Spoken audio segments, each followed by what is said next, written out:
Good morning. कैसे हैं दोस्तों आप लोग। मैं दीपक कुमार गुरुकुल पॉइंट में आपका स्वागत करता हूं और उम्मीद करता हूं कि इस लॉकडाउन में आप घर पे होंगे, सुरक्षित होंगे, बाहर बिल्कुल मत निकलिए।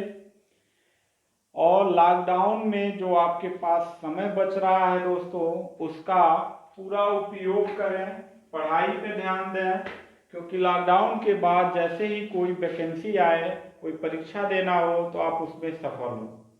आज दोस्तों सामान्य हिंदी में लेके आया हूं और इस सामान्य हिंदी में आज जो हम लोग पढ़ेंगे वो पढ़ेंगे संज्ञा के विषय में। किसके विषय में? संज्ञा के विषय में। ठीक है, आज हम लोग किसके विषय में पढ़ेंगे? संज्ञा के विषय में पढ़ेंगे। ठीक है, तो सबसे पहले हम जानेंगे कि संज्ञा कहते किसको हैं। ठीक है, अंग्रेजी में आप रटे होंगे, noun is the name of person, place और थिंग, यानी किसी व्यक्ति, वस्तु, स्थान या भाव आदि के नाम को हम क्या कहते हैं? संज्ञा कहते हैं। तो परिभाषा हम लोग पहले लिख लेते हैं। तो परिभाषा आपका हो जाएगा, किसी व्यक्ति, वस्तु या स्थान,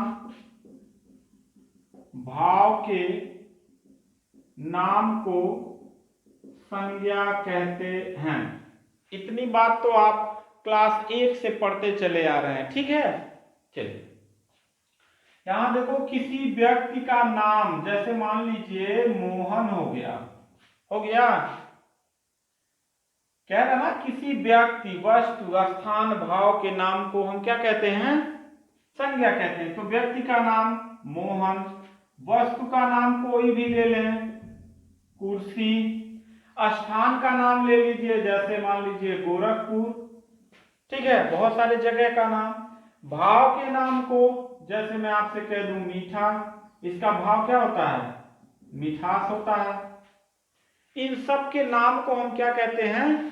संज्ञा कहते हैं। ठीक है दोस्तों, चलिए इसको इरेज कर दें।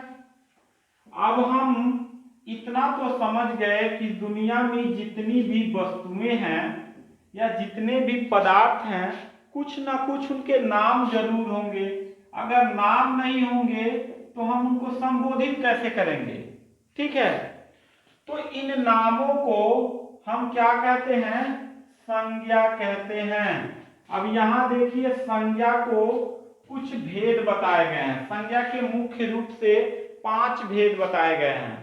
ठीक है, यहां देखिए, एक कहा गया है व्यक्तिवाचक संज्ञा, फिर दूसरा नाम कहा गया है जातिवाचक संज्ञा। ध्यान से देखते जाइए, अभी मैं ये भी बताऊंगा कि आपको परीक्षा में पूछेगा कैसे। जातिवाचक के बाद क्या आ जाएगा? भाववाचक संज्ञा। ठीक है, कहीं कहीं 3 ही देता है किताबों में, जातिवाचक, व्यक्तिवाचक, भाववाचक। ठीक है, लेकिन हमें पूरा पढ़ना है। ठीक, एक हो जाएगा समूहवाचक, समूहवाचक संज्ञा, और लास्ट में हो जाएगा द्रव्यवाचक संज्ञा, द्रव्यवाचक संज्ञा। ऊपर जब आप और हम दोनों लोग पढ़ रहे थे तो मैंने बताया किसी व्यक्ति, वस्तु, स्थान, भाव आदि के नाम को हम क्या कहते हैं? संज्ञा कहते हैं। ठीक है, लेकिन अब संज्ञा के भी बच्चों भेद होते हैं। ठीक है, वो भेद मुख्य रूप से 5 होते हैं। कहीं कहीं किताबों में 3 ही पढ़ा के लोग छोड़ देते हैं, व्यक्तिवाचक, जातिवाचक, भाववाचक, लेकिन हमें पूरा पढ़ना है। ठीक है, एक चीज मैं आपको बता दूं कि एग्जाम में, परीक्षा में प्रश्न कैसे पूछेगा। प्रश्न पूछेगा, निम्न 4 विकल्पों में से कौन सा विकल्प का शब्द द्रव्यवाचक संज्ञा है? ठीक है, जैसे मान लीजिए दे दिया मोहन, कुर्सी, फिर आपको दे दिया नदी, और फिर दे दिया सोना। ठीक है, तो 4 में से आपको पहचानना रहेगा कि कौन सा द्रव्यवाचक संज्ञा है। फिर इसी टाइप का समूहवाचक दे देगा। फिर इसी टाइप का भाववाचक दे देगा, फिर इसी टाइप का व्यक्तिवाचक दे देगा, फिर इसी टाइप का जातिवाचक दे देगा। ठीक है, ये पहला टाइप हो गया। दूसरा टाइप ये पूछेगा कि डिफिनेशन दे देगा, परिभाषा दे देगा और पूछेगा कि ये कौन सा संज्ञा का परिभाषा है। ठीक है। तीसरा टाइप कुछ शब्द दे देगा, ऊपर दे देगा कि रेखांकित शब्द को कौन से संज्ञा के अंतर्गत आता है। ठीक है, तो 4 विकल्प दे देगा, जातिवाचक, व्यक्तिवाचक, समूहवाचक, द्रव्यवाचक, आपको पहचानना रहेगा। ठीक है, तो ये था प्रश्न पूछने का टाइप। आइए अब देखते हैं भाई संज्ञा के भेदों में आते हैं। एक चीज मैं कुछ शब्द लिख दे रहा हूं, अभी आपका व्यक्तिवाचक और जातिवाचक दो जो आपका संज्ञा है पूरा क्लियर हो जाएगा। जैसे मैं एक शब्द दे रहा हूं व्यक्ति, ठीक है, मैं एक शब्द दे रहा हूं आपको नदी, मैं एक शब्द दे रहा हूं समुद्र, मैं एक शब्द दे रहा हूं त्योहार, और एक शब्द क्या हो जाएगा, मान लीजिए कोई शब्द हो एक पर्वत। ठीक है, और कोई शब्द ले लीजिए, जैसे मान लीजिए पुस्तक, पुस्तक ले लीजिए, मान लीजिए दिशा ले लीजिए। ठीक है, दिशा हो गया, पर्वत हो गया, पुस्तक हो गया। ठीक, अगर और कोई शब्द लेना हो युद्ध ले लीजिए। ठीक, चलिए यहां पे देखते हैं, पहले हम व्यक्तिवाचक संज्ञा जानेंगे। ठीक है, तो पहले डिफिनेशन समझ लीजिए। बच्चों सबसे जरूरी चीज होता है समझना।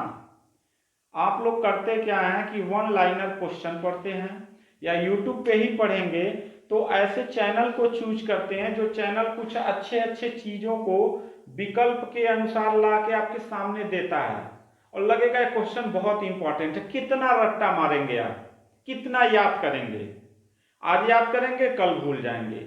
लेकिन अगर डिफिनेशन आपको समझ में आ गया, परिभाषा समझ में आ गया, तो फिर शब्द तो अपने आप बन जाएंगे, आपको कोई दिक्कत ही नहीं होगा। ठीक है, तो देखिए व्यक्तिवाचक संज्ञा किन्हें कहेंगे, वे संज्ञा शब्द या जिन संज्ञा शब्दों से किसी एक व्यक्ति, किसी एक वस्तु या पदार्थ का बोध होता है, तो उन्हें हम क्या कहते हैं, व्यक्तिवाचक संज्ञा कहते हैं।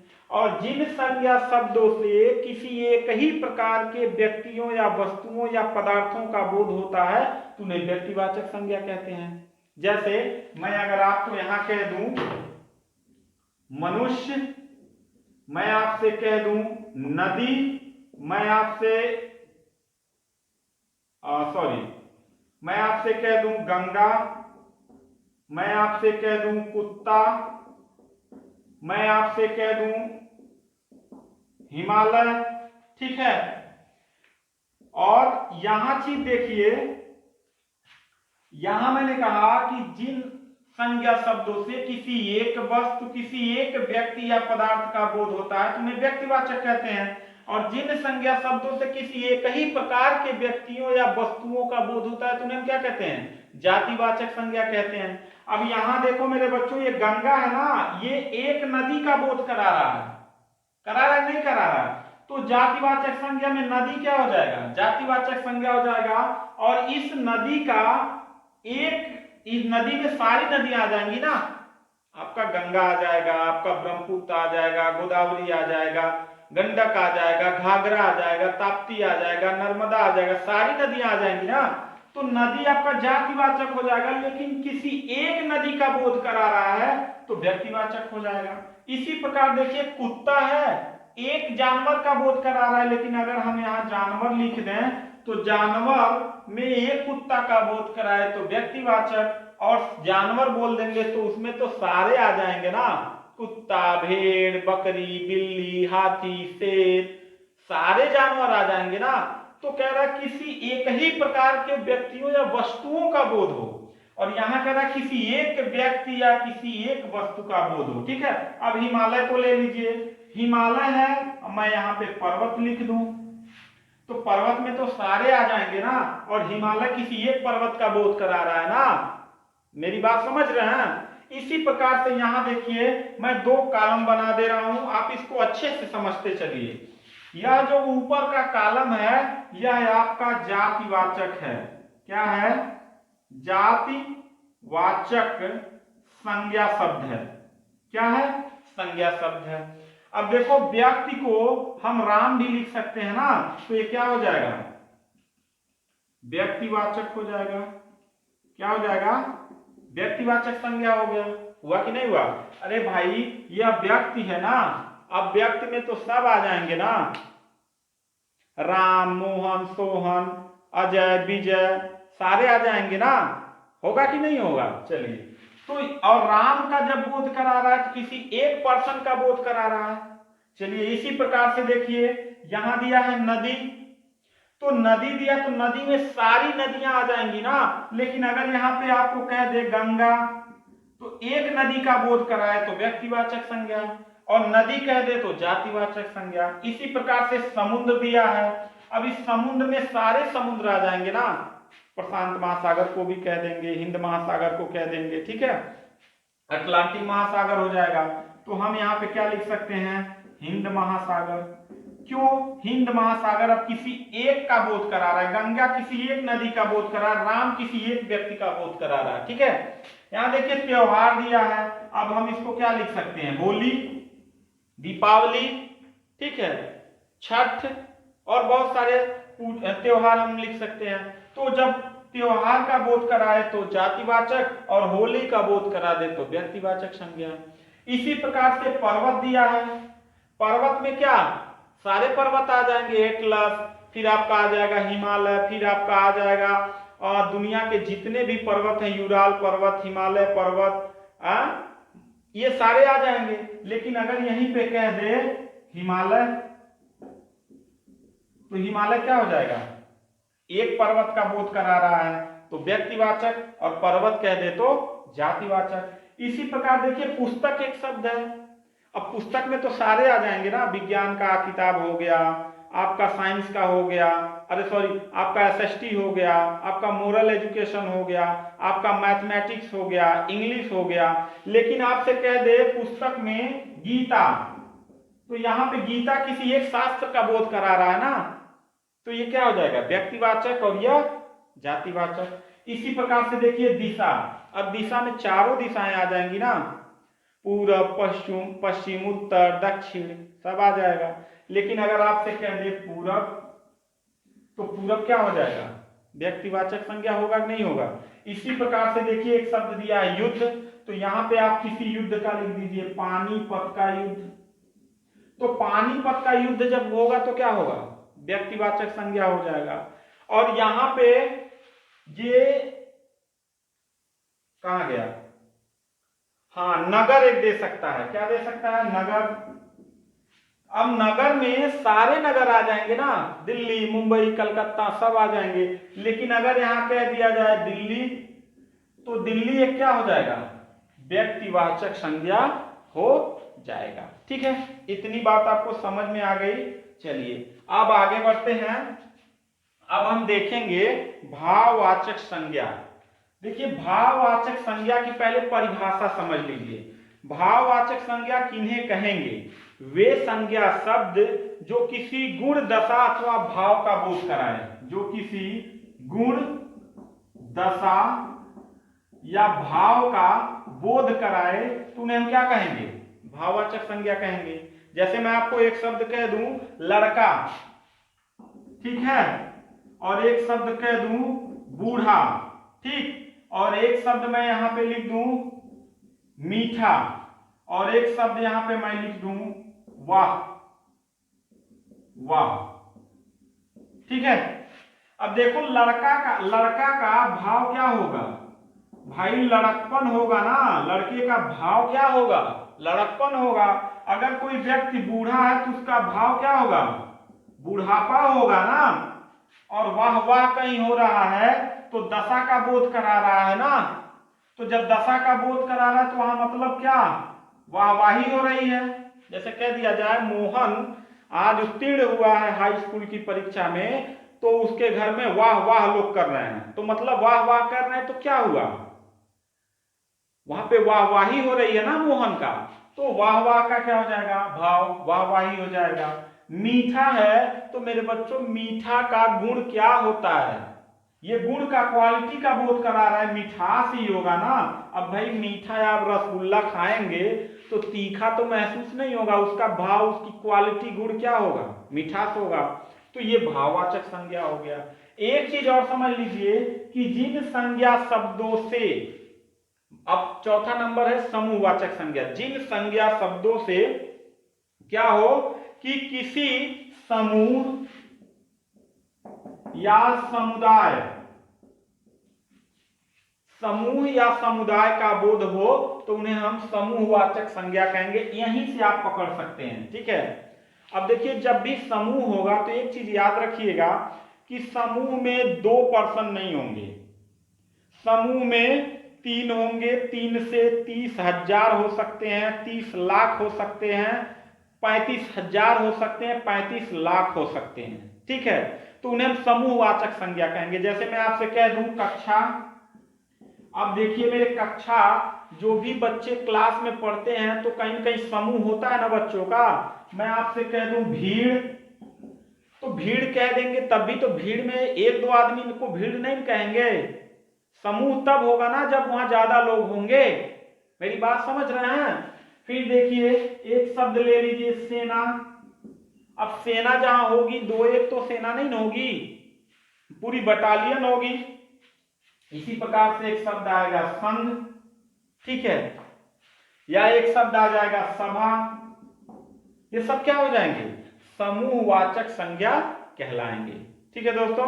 चलिए आगे देखते हैं। अब यहां एक शब्द है द्रव्यवाचक संज्ञा, द्रव्यवाचक संज्ञा। अब द्रव्य से ही पता लग जाता है कि वे संज्ञा शब्द जो किसी द्रव्य अथवा वस्तु या धातु का बोध कराएं।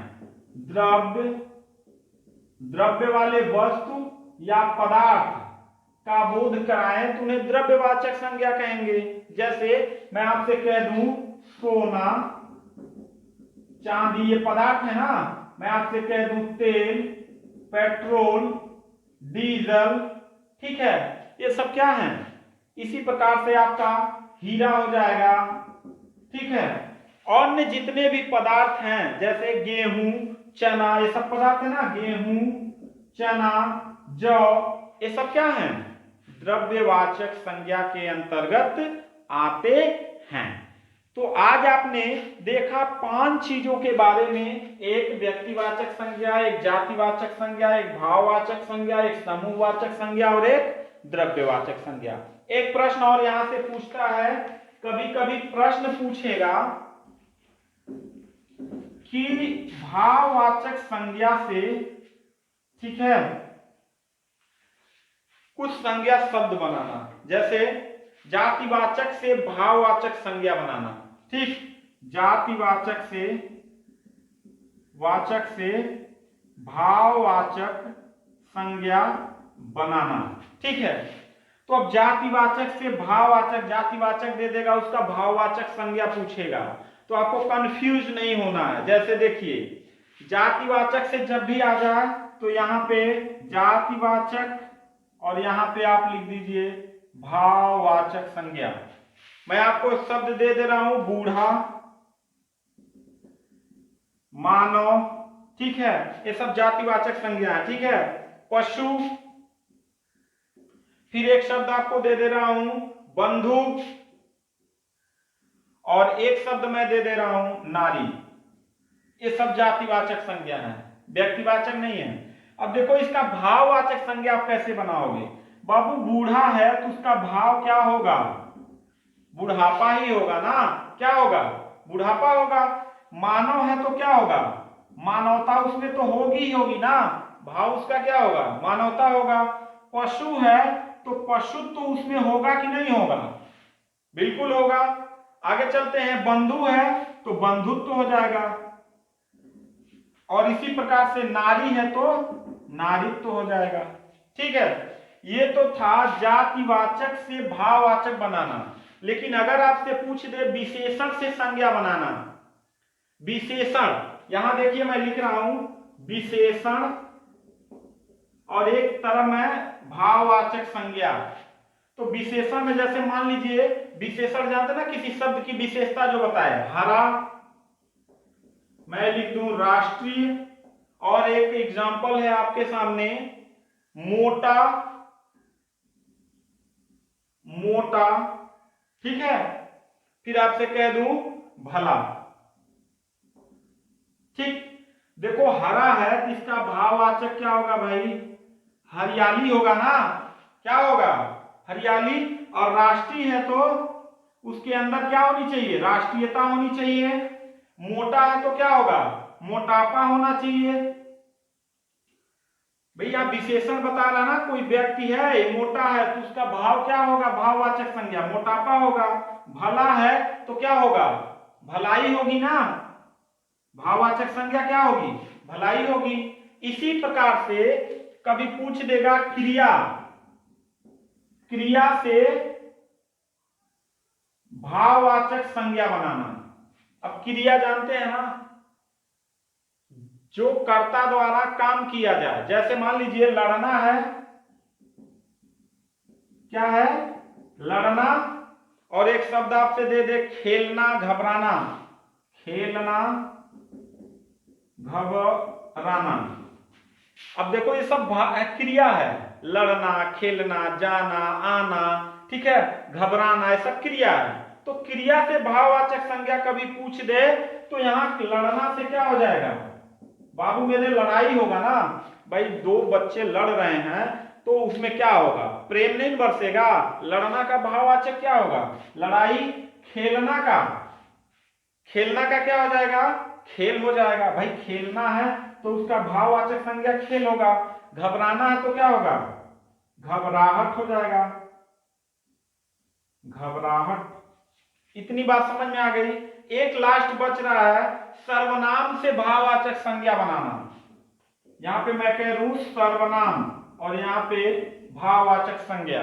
अब सर्वनाम जानते हैं ना, वे संज्ञा शब्द जो नहीं, सॉरी, वे शब्द जो संज्ञा के स्थान पे बोले जाते हैं।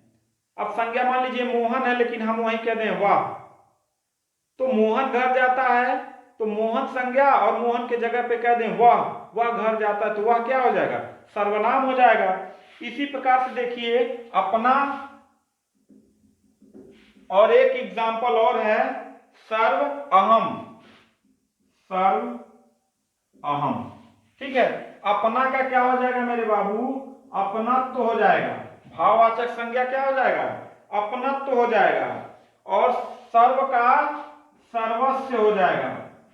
और अहम का क्या हो जाएगा, अहंकार हो जाएगा। क्या होगा, अहंकार होगा। ठीक है, तो आज के लिए बस इतना। मैं चाहता हूं अगर ये वीडियो आपको अच्छा लगा हो तो चैनल को लाइक कर दें। अगर नया देखने वाले आप हैं तो चैनल को सब्सक्राइब जरूर कर लें। आगे मैं आपको और भी ऐसे वीडियो बहुत ही शानदार देता रहूंगा।